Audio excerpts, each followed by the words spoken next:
오늘은 이솝 우화 가운데 늑대와 어린 양의 이야기로 시작해 보겠습니다. 이 우화는 인간의 타락한 본성을 섬뜩할 정도로 정확하게 이렇게 묘사를 하고 있는데요. 이야기는 갈증을 해소하기 위해서 시냇가로 나온 늑대가 물을 마시고 있는 그 양을 이제 발견하면서 시작이 됩니다. 늑대는 이제 상류에 있었고, 그리고 이제 어린 양은 이제 하류에 있었는데요. 그러니까 어린 양을 이제 갈증을 해소하러 늑대가 나왔다가 어린 양을 딱 보니까 어떻게 됩니까? 우와, 이게 웬 떡이냐? 이렇게 된 거죠. 그래서 이제 허기진 배를 채우기 위해서 이제 양을 잡아먹으려고 이제 하는데요. 근데 그 자신의 그 포악한 본성을 그대로 드러내기보다는, 그럴듯한 이제 명분을 만들고 싶었던 겁니다. 내가 그냥 확 이렇게 하면은 닥쳐들어서 그냥 잡아먹어버리면 다른 동물들이 나를 비난하지 않겠냐? 그러니까 그럴듯한 명분을 만드는 게 낫지 않겠어? 그래서 이렇게 생각한 거죠. 그래서 이제 늑대는 이제 막 포효하면서 이제 어린 양에게 이렇게 외쳤는데요. 내 놈이 감히 내가 마실 물을 흐려놔? 흙탕물을 만들어놔? 이게 무슨 짓이냐? 이렇게 이제 얘기를 합니다. 그러니까 이제 어린 양이 얼마나 무섭겠어요. 이제 늑대가 앞에 있으니까 자기 잡아먹힐 거 생각해 얼마나 무섭겠어요. 그러면서도 이제 논리적으로 이제 대답을 하는데요. 늑대님, 저는 지금 하류에 있고 늑대님이 상류에 있는데 하류에서 아무리 흙탕물을 만들어도 상류로 올라가는 게 아니고 상류물이 밑으로 내려오는데 지금 그 말이 틀렸죠. 이제 이렇게 얘기를 이제 했어요. 그러니까 이제 자연의 법칙이 늑대의 기소를 즉각 이제 기각시킨 거죠. 근데 뭐 늑대가 그런데 그렇다고 해서 포기할 리가 있겠습니까? 자기 이제 욕망을 가로막는 거를 이제 용납하지 않죠. 즉시 두 번째 혐의를 이제 날조했는데요. 너 작년 이맘때쯤에 막 나에게 욕한 그 양이 너 아니야? 맞지 너? 딱 보니까 너 똑같이 생겼는데? 너 맞지? 내가 다 벼르고 있었어. 너 딱 걸렸어 지금. 이제 늑대가 이렇게 얘기합니다. 그러니까 양이 뭐라 그러냐면 아닌데요. 저 지금 태어난 지 6개월밖에 안 됐는데요. 작년 이맘때 봤으니까 1년 전이잖아요. 갑자기 또 늑대가 할 말이 없어진 거예요. 그러니?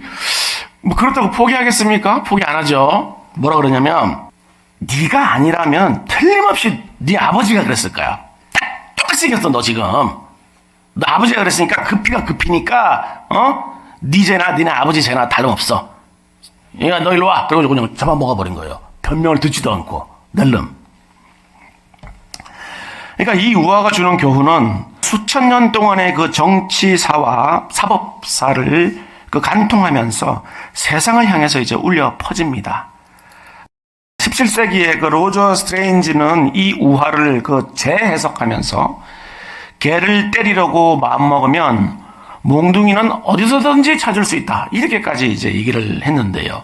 그러니까 이미 결론을 정해놓은 재판정에서는 진실은 그냥 거추장스러운 장애물일 뿐이라는 거죠.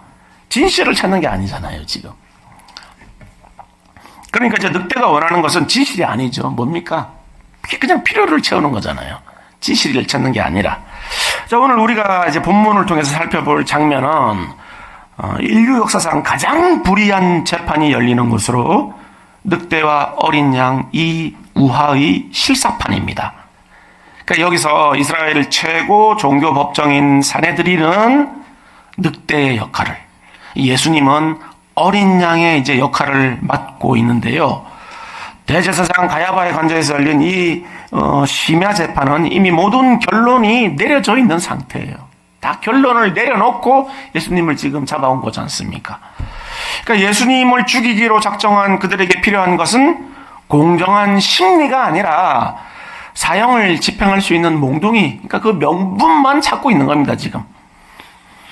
그러나 이제 여기서 이제 우리가 본질적인 질문을 좀 던져야 이제 하겠는데요. 그러니까 왜 삼위 하나님 가운데 한 분이시며 또 그냥 말씀 한마디면 12군단도 더 되는 천군 천사들을 부를 수 있는 그런 하나님의 아들이 이토록 무기력한 어린 양처럼 되어서 늑대의 논리에 당하고만 계시는가 하는 겁니다. 그러니까 왜 예수님은 자신의 그 권능으로 부패한 재판장을 그냥 뒤엎고 로마의 압제를 끝내면서 온 세상을 통치하는 지상의 왕자로 등극하지 않으시는가 하는 것이에요. 이게 우리가 계속 궁금한 거예요, 지금. 이게 지금 우리의 삶과 어떻게 연결이 되냐면, 우리는 능력 있는 하나님, 그 능력을 우리한테 주시는 하나님을 기대하기 때문에 지금 우리 계속 이 질문 안에 지금 머물고 있는 겁니다.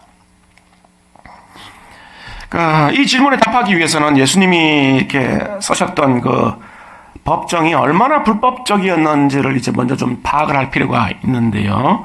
오늘 본문에는 예수 잡은 자들이 그를 끌고 대제사장 가야바에게로 가니 거기 서기관과 장로들이 모여있더라, 이렇게 기록되어 있습니다. 그러니까 이 짧은 구절을 통해서 그들이 얼마나 이제 불의한 재판을 진행했는지를 이제 볼 수가 있는데요. 그러니까 당시 사내들이는 로마법 못지않게 그 피고인의 인권을 보호하는 그런 법규를 가지고 있었습니다.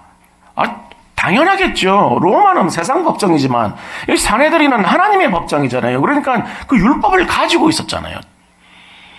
그런데 이제 예수님을 죽이기 위해서 그 율법들, 그 모든 그 법규들을 완전히 이제 무시를 이제 한 건데요.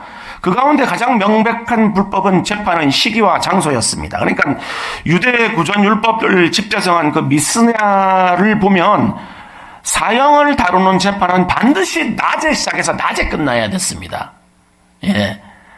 그러니까 밤에 재판이 열리면, 그러니까 뭔가 숨기고 싶은 거지 않습니까? 뭔가 불의함을. 그러니까 그 밤에 열리는 재판은 아예 그냥 무효로 여겼어요, 아예. 당시에는. 또한 재판 장소는 그 대제사장 가야바의 관저, 그 대제사장의 집에서 지금 재판이 이제 열렸는데요. 그러나 그 사내들인의 공식 회의 장소는 그 성전 경내 안입니다. 거기서 열려야만 공식적으로 인정을 해줬습니다. 그 재판을. 그렇기 때문에 사적인 공간인 그 대제사장의 집에서 열린 재판은 공적인 법 집행이 아니라 그냥 납치, 감금, 폭행인 거죠, 그냥. 예. 그렇게 늑대의 허기는 명분과 절차를 이제 완전히 무시를 이제 했는데요. 특별히 유대법은 사형 판결에 있어서 매우 신중했습니다. 그러니까 무죄 판결은 그 당일날 그렇게 선고를 내릴 수 있었지만 유죄 판결, 특별히 사형을 내리는 판결은 반드시 하룻밤을 지내고 그 다음날 내려야 했습니다.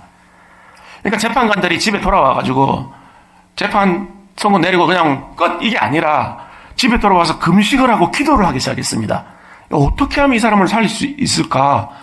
하나님 앞에 이 재판이 올바른 재판이었는지, 그리고 살릴 수 있는 방법이 있으면 하나님 지혜를 달라고 그렇게 기도를 했어요. 하루 동안 금식 기도를. 그리고 이제 그 다음날 선고를 이제 내렸던 거죠. 그러나 예수님의 재판은 뭐 체포, 신문, 유죄 판결, 처형까지 어떻게 된 겁니까? 그냥 하루 저녁에 밤에 그냥 새벽에 그냥 끝나버린 거예요. 그냥 순식간에.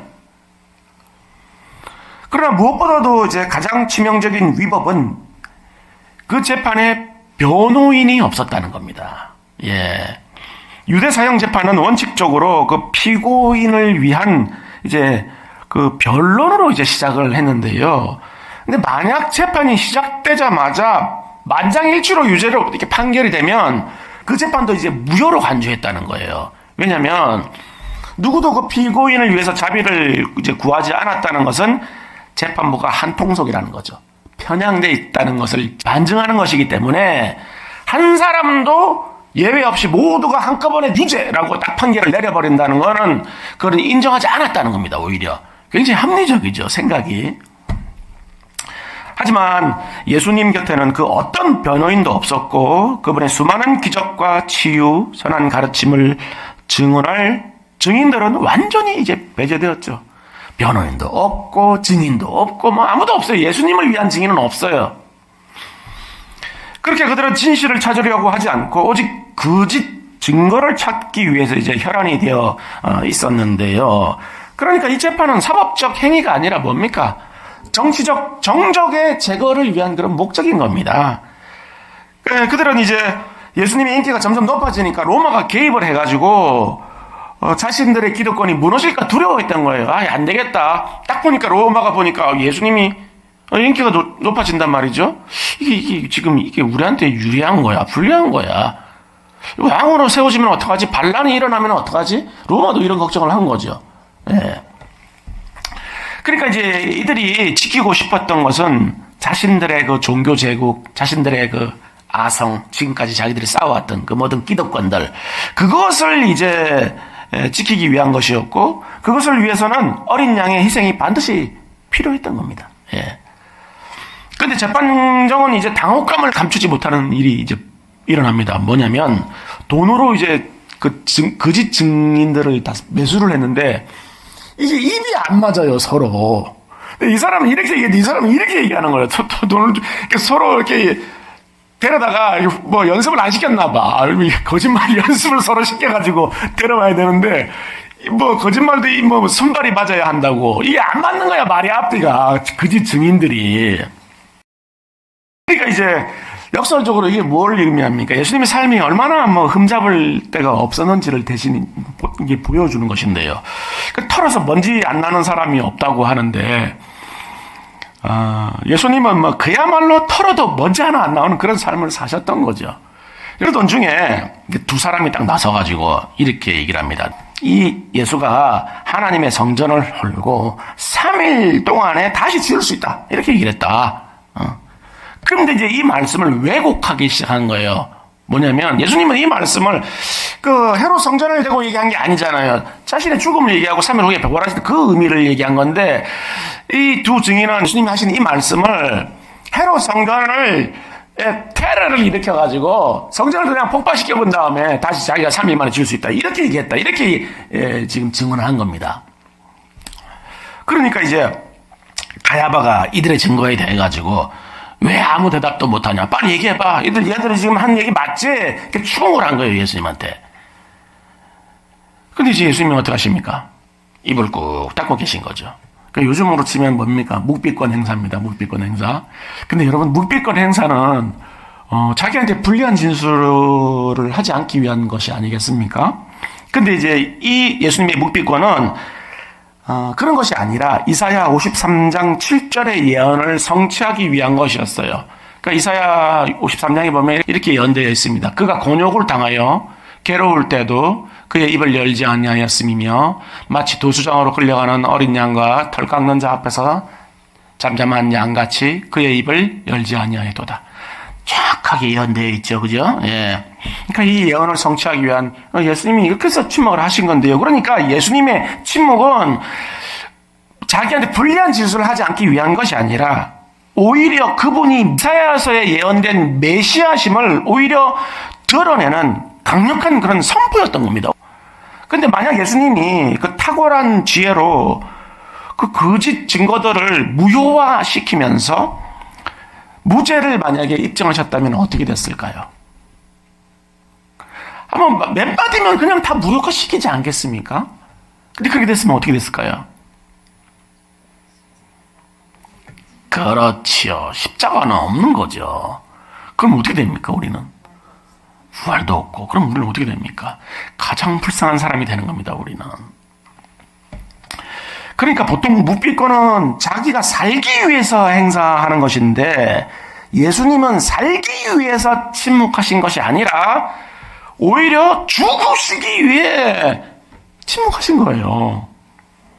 그러니까 겟세마나에서 나의 원대로 마시옵고 아버지 원대로 하옵소서라는 그 기도의 순종을 침묵으로 이렇게 나타내신 거죠. 그러니까 예수님의 침묵에 이렇게 당황한 가야바는 결국 마지막 카드를 꺼내듭니다. 비장의 카드. 내가 너로 살아계신 하나님께 맹세하게 하노니 내가 하나님의 아들 그리스도인지 우리에게 말하라. 네가 하나님의 아들 그리스도인이라면 네가 맹세하면서 얘기해라. 이제 이렇게 얘기를 하는 겁니다. 그러니까 가야바가 이제 요구한 이 맹세는 율법적 구속력을 가진 맹세예요. 그러니까 살아계신 하나님으로 맹세를 질문을 받았을 때 경건한 유대인은 침묵할 수가 없었습니다. 맹세로 요구를 받으면, 맹세하라고 하면. 왜냐면 하나님의 이름으로 맹세하라고 한 거기 때문에 난 몰라 하고 가만히 있을 수가 없는 거죠. 그러니까 이제 지금 덫을 놓은 거예요, 지금 가야바는. 그렇죠. 맹세를, 하나님의 이름으로 맹세했기 때문에 지금 거짓말을 하면 큰일 나는 거야. 사형이야. 근데 예수님은 그때 이제 마침내 주먹을 깨시고 충격적인 말씀을 하셨는데요. 내가 말하였느니라. 그러나 내가 너희에게 이르노니 이후에 인자가 권능의 하나님 우편에 앉아 있는 것과 하늘 구름을 타고 오는 것을 너희가 보리라 하시니. 이게 지금 얼마나 무슨 얘기야, 지금. 죄를, 지금 사형 선고를 받고 죽어야 될 죄인이 갑자기 하늘, 구름을 타고 하늘 권능을 입고 와가지고 지금 오신다는 거예요. 그러니까 지금 얼마나 깜짝 놀랄 일이냐고요, 지금, 가야바가.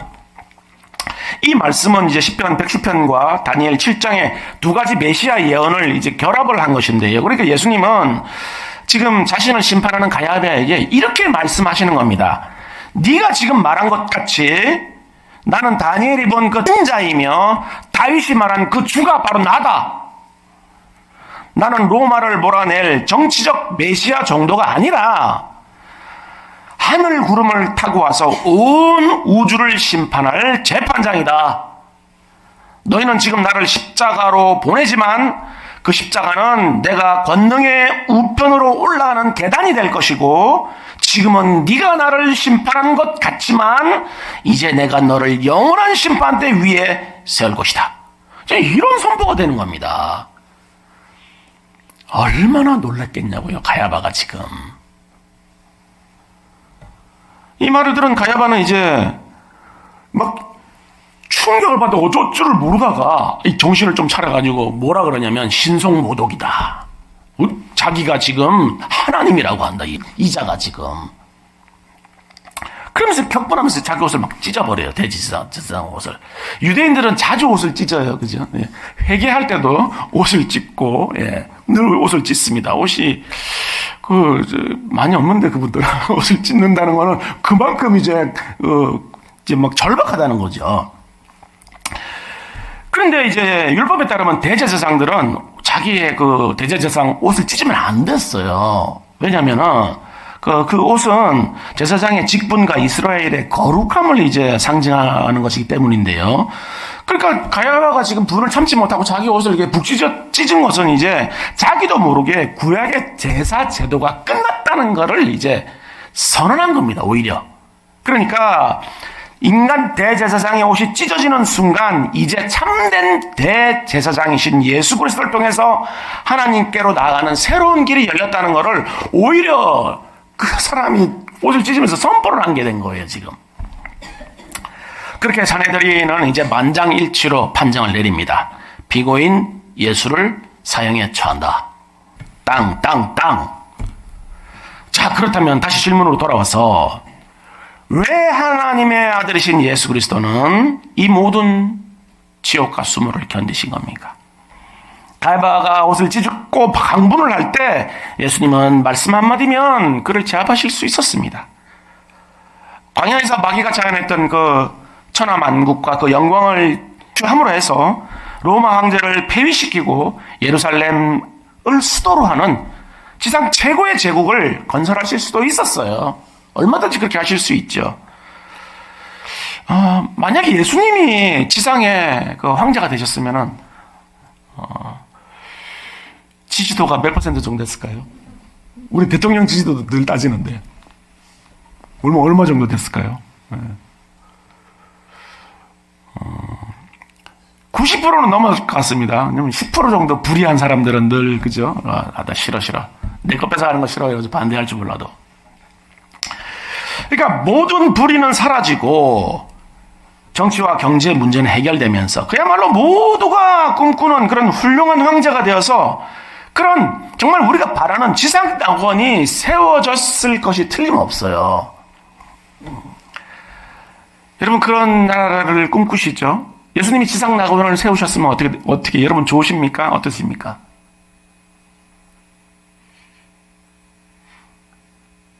덫을 놓았다는 걸 여러분 이제 느끼셨어요? 대답을 안 하시네요, 지금. 지상 낙원이에요, 지금 제가 얘기한 건. 천상이 아니에요. 하나님 나라가 아니죠? 지상 낙원이라는 말에 속으시면 안 돼요, 여러분. 예. 왜입니까? 지상이잖아요, 지상. 이 땅이잖아요. 그러니까 이 땅 가운데 아무리 좋은 나라가 세워져도 결국은 썩고 사라질 그런 세상의 일부이기 때문입니다. 우리가 여기서 영원하지 않지 않습니까? 잠깐이잖아요. 그러니까 궁극적으로 죄의 문제가 해결되지 않으면 하나님과의 단절된 관계가 회복될 수 없기 때문에 우리는 그걸 기대하지 않는 겁니다. 그러니까 지상낙원은 그 영혼의 감옥일 뿐이에요, 오히려. 그러니까 예수님께서 해결하시고자 했던 근본적인 문제가 무엇입니까, 여러분? 우리가 좋은 황제, 좋은 대통령을 갖지 못한 것이 아니라 하늘 시민권을 잃어버렸다는 거, 그게 문제라는 거예요, 그게. 그렇기 때문에 사도 바울은 빌립보서 3장 20절에서 이제 이렇게 선포하고 있는데요. 그러나 우리의 시민권은 하늘에 있는 자라. 거기로부터 구원하는 자, 곧 주 예수 그리스도를 기다리노니. 그 시민권이라는 단어는, 그러니까 이 지금 바울이 빌립보서에서 지금 이 말을 선포했는데요. 이 시민권이라는 단어는 로마 식민지였던 그 빌립보 교인들에게는 아주 중요한 의미가 있었습니다.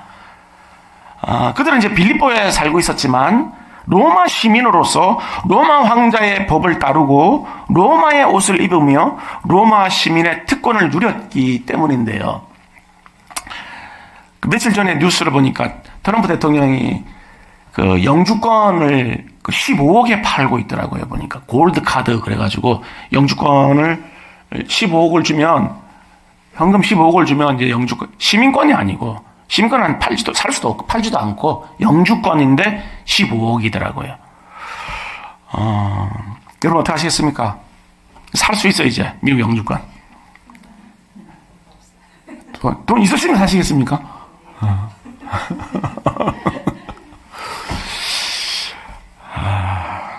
그러니까 미국 시민권도 아닌 영주권도 15억 원을 줘야 살 수 있는데, 만약 천국 시민권이 15억 원이고 시민권이 있어야만 천국에 들어갈 수 있다면 여러분 어떻게 하시겠습니까? 천국 시민권이, 예수님이 천국 시민권 다 있어야 돼? 15억 원이야. 다 사. 그럴 때 있었죠? 중세 때 그랬습니다. 돈으로 천국 산다고 그랬어요. 근데 만약에 지금 그랬다고 말씀하신다면 어떻게 하시겠냐고요, 여러분.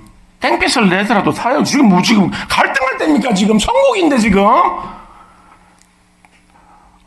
천국 15억 원에 살 수 있습니까, 천국을? 그럼 얼마에 살 수 있습니까? 근데 여러분은 얼마에 사셨죠? 정신이 번쩍 드시죠? 근데 거저가 아니에요. 값이 지불됐어요. 뭡니까, 그 값이? 그렇습니다. 하나님께서 피를 흘리셨어요. 거저가 아니에요. 하나님이, 천지를 창조하신 하나님의 피값이에요, 그게. 그게 여러분들한테 주어진 거예요.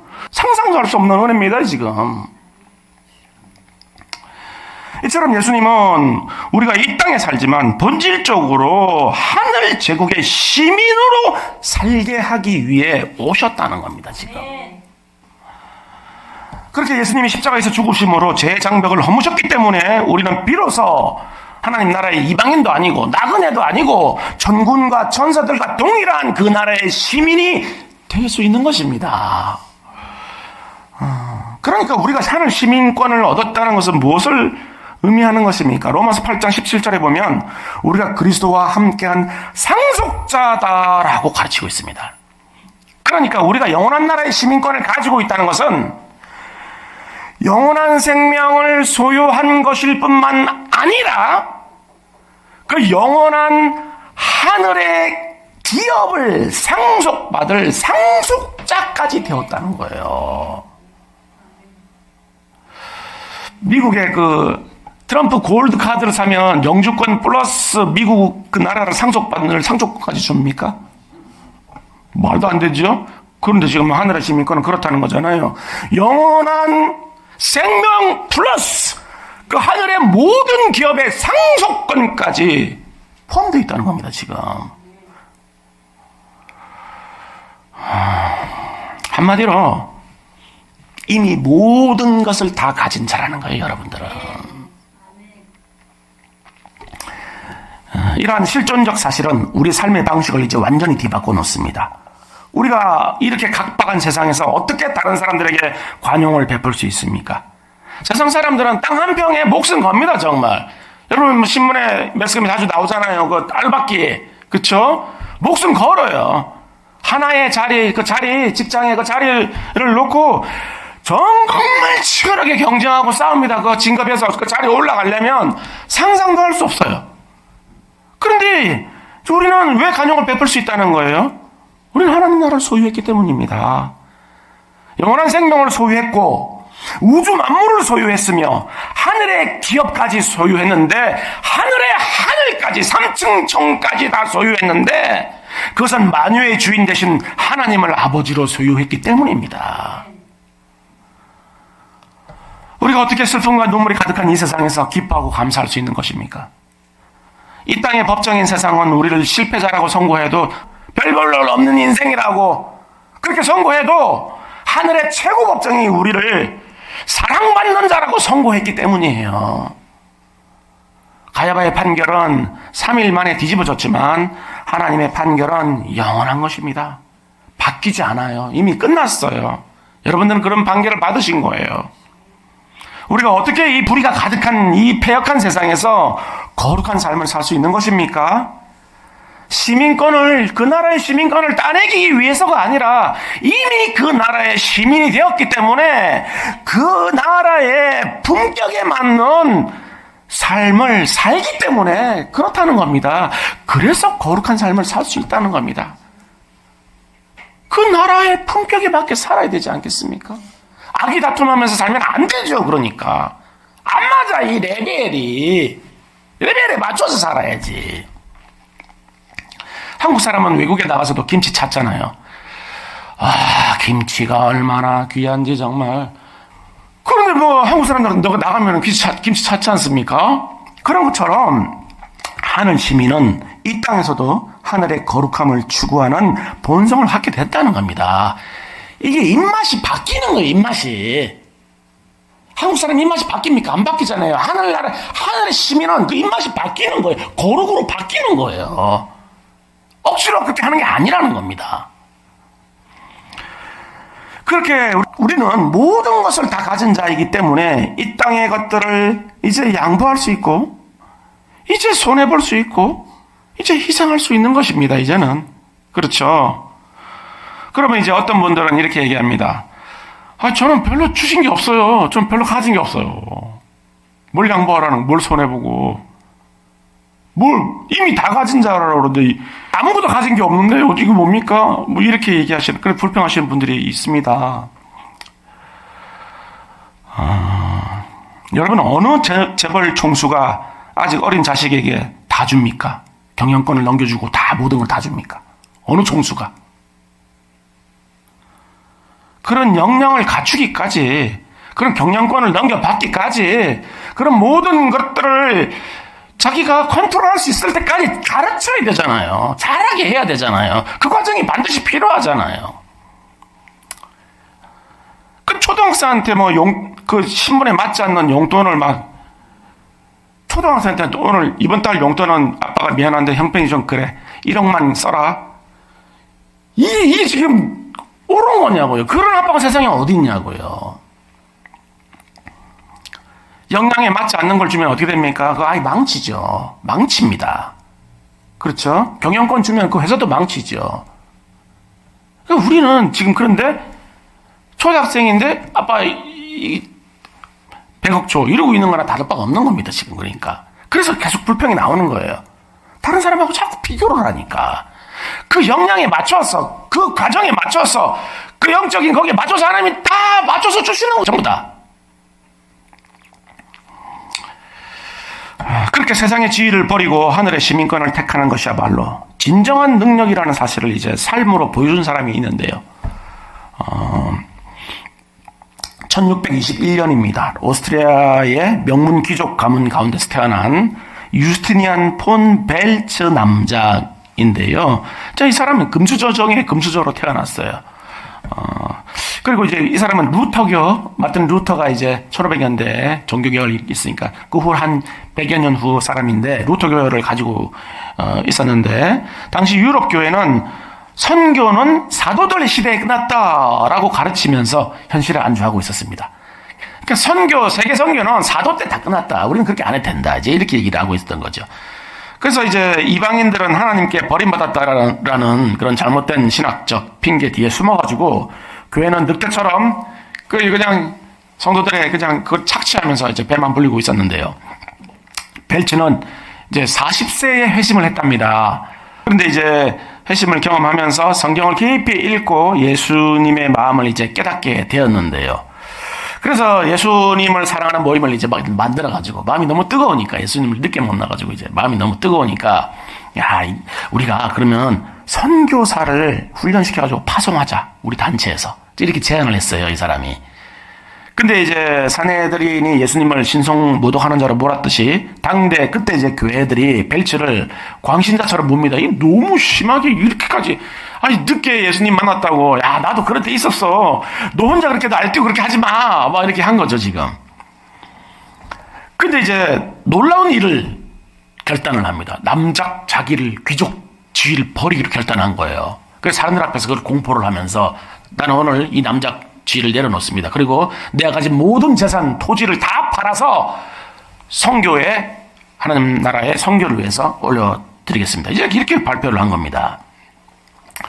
그러면서 이제 이렇게 얘기를 했는데요. 예수 안에서 거듭나 그리스도의 종이 되고 하나님의 은혜가 절대적으로 필요한 나에게 남작과 주군이라는 칭호가 다 무엇입니까?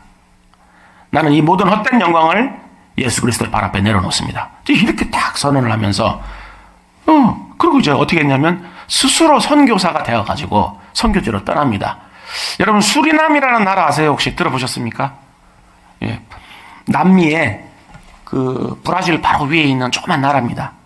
수리남이란 그때 1600년도에 수리남이라는 나라가 어떻게 있는 줄 알고 거기를 갔는지 모르겠어요. 그 정글 안으로 들어갑니다. 이 남작이 벨츠가 들어갔는데 그 말라리아하고 각종 전염병, 독충, 의료시설은 지금도 그런 데는 의료시설이 없잖아요. 아무도. 누가 그걸 가겠냐고요. 근데 500년 전에 거기 뭐가 있었겠습니까? 그건 식인종만 드글드글하고 그냥 온갖 독충하고 위험한 그 짐승들하고 전염병들만 있지 않았겠어요? 그래서 이제 들어갔는데 2년 후에 딱 들어간 지 2년 만에 그러니까 1666년에 들어갔는데 1668년에 한 명의 회심자도 얻지 못하고 단 한 사람도 예수 믿겠다고 한 사람을 얻지 못하고 그 말라리아로 추정되는 병에 걸려가지고 고열을 앓다가 치료 한 번도 못 받아 아무도 없으니까 혼자서 죽었어요. 혼자서 아무도 없어 주변에 2년 만에. 밀림 속 그 이름 없는 무덤이 이 땅에서의 그의 마지막 모습이었어요. 그 무덤이 그가 어디에 묻혔는 것도 몰라. 그냥 혼자 죽어가지고. 여러분 세상의 눈을 볼 때는 이 사람의 그 인생이 어떻습니까? 너무 비참하기 그지없지 않습니까? 아니 그냥 귀족으로 잘하고 그걸 있는 거 가지고 잘 섬기고 그렇게 믿지 뭘 유난을 떨어가지고 정글까지 들어가가지고 나이도 많은데 50살 넘어가지고 정글 들어가가지고 거기서 치료 한 번 받지도 못하고 거기서 이렇게 끙끙 앓다가 혼자서 비참하게 죽냐 이렇게 생각하지 않겠냐고요. 이렇게 생각하죠. 그래서 당시 사람들은 야 그거 봐라 귀족으로 그냥 살아도 될 텐데 아이고 다 비웃었다는 거죠. 그런데 이 이야기의 시작은 지금부터입니다. 그가 그렇게 하나님께 부름을 받고 난 60년이 지난 후에 그가 선교지에서 쓴 그 글이 선교지에서 하루하루 써내려간 그 글이 이제 그 글의 영향을 받은 그 글이 이제 인쇄가 돼가지고 나온 거예요.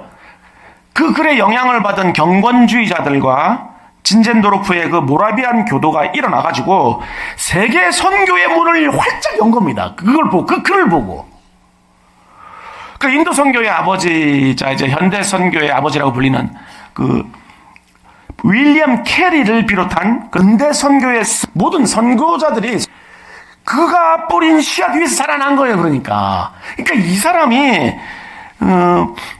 기적으로 남는 대신 세계 선교 역사의 새벽별이 된 겁니다. 이 사람이. 사람의 눈으로 볼 때는 그렇게 아무 의미 없이 쓸모없이 가치 없이 그렇게 비참하게 끝난 것 같지만 이 한 사람으로 인해서 지금 온 세상에 그리스도교가 기독교가 전해질 수 있었던 거예요. 그 사람이 그 정글에서 끄적끄적해서 하나님의 글을 남겨놓은 그 글을 통해서 선교의 문이 활짝 열린 겁니다. 그렇게 그는 지상의 시민권을 배설물처럼 여기면서 영원히 빛나는 하늘의 시민권을 온 세상에 이제 증거한 것인데요. 그렇습니다. 로마 군병들은 예수님의 옷을 찢고 예수님의 얼굴에 침을 뱉었습니다. 겉보기에 예수님은 철저히 패배했고 어린 양은 늑대들에게 찢겼지만 그것은 패배가 아니라 영원한 나라의 왕자에 오르는 대관식이었는데요. 그렇게 예수님은 세상의 황제가 되지 않으셨기 때문에 우리는 하늘의 시민권을 받을 수 있었습니다. 그분이 침묵하셨기 때문에 우리가 하나님의 심판대 앞에서 변호를 받을 수 있게 되었고, 그분이 억울한 사형 선고를 받았기 때문에 우리가 영원한 생명을 선고받게 된 것입니다. 그렇기 때문에 우리는 이제 더 이상 이 땅의 생존 법칙의 매인자들이 아니에요. 여러분, 이 땅은, 이 세상은 우리에게 어떻게 할 수 없어요.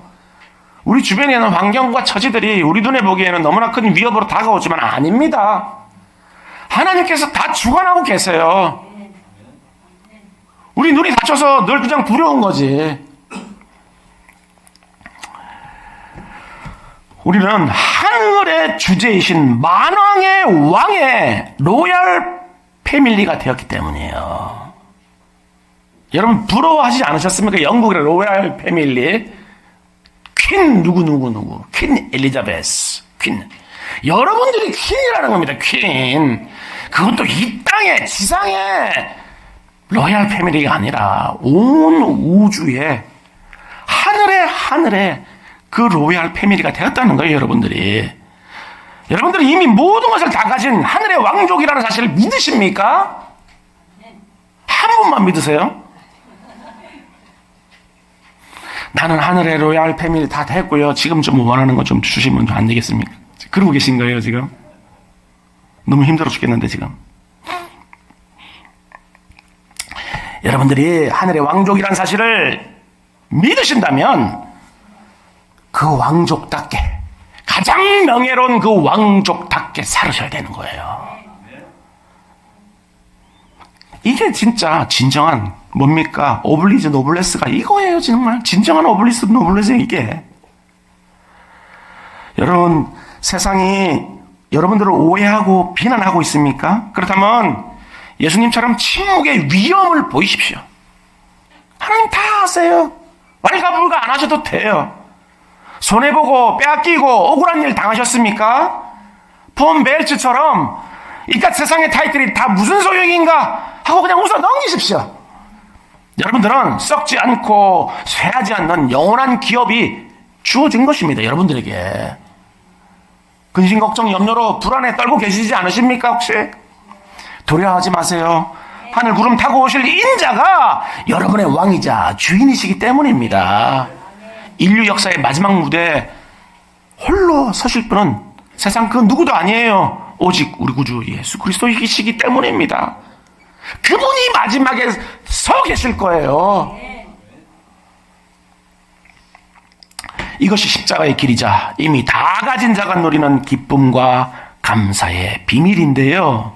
그렇게 예수님께서 지상의 황제가 되지 않으시고 죽음을 선택하신 이유는 우리를 이 땅의 속국민이 아닌 하늘에 속한 완전한 새로운 신분을 주시기 위함인 것입니다. 그리고 2000년 전 가야바의 법정에서 들려온 억울한 사형 선고 뒤에는 이런 선고가 생략되어 있습니다. 피고인 예수는 사형에 처하고 그 나라의 백성들은 영생에 처한다. 그래서 여러분들이 영생을 받으신 겁니다. 그렇습니다.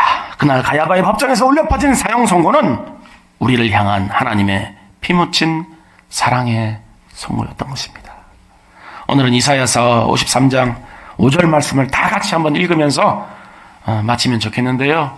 그가 찔림은 우리의 허물 때문이요 그가 상함은 우리의 죄악 때문이라.